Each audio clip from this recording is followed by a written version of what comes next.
আজও যখন দাঁড়াই ট্রেন চাম্পাটি স্টেশনে,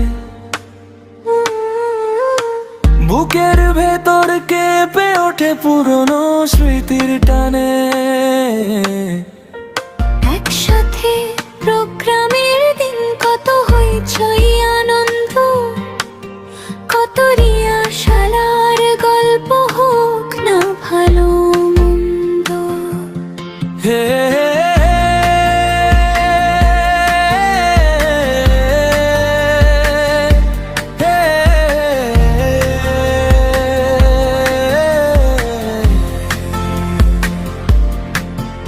আজও মনে পড়ে তাঞ্জোর তোমাতে কাটানো সেই মুহূর্ত, দিদি ভাই বোন